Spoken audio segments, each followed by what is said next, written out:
হরে কৃষ্ণ। পাণ্ডবদের জয়সূচক লক্ষণ 9টি।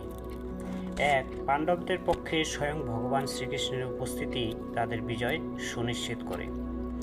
2. সৌভাগ্যলক্ষ্মী, ভগবান শ্রীকৃষ্ণ স্বয়ং তাদের সাথে ছিলেন, স্বয়ং সেখানে লক্ষ্মীদেবী অবশ্যই বিরাজ করছেন, কারণ যেখানে তার পতি থাকেন সেখানে অন্যত্র তিনি থাকেন না। 3. যুদ্ধক্ষেত্র ছিল স্বয়ং পবিত্র তীর্থস্থান। 4. অর্জুনের রথের পতাকা ছিল স্বয়ং পবনপুত্র হনুমান। 5. শ্রীবিষ্ণুর প্রতীক ছিল শঙ্খ। 6. দিব্য শঙ্খ ভগবান শ্রীকৃষ্ণ এবং অর্জুনের শঙ্খ ছিল অপরাকৃত। 7. অগ্নিদেবের দেওয়া অর্জুনের রথ ছিল, যা সব দিক জয় করে। 8. 9.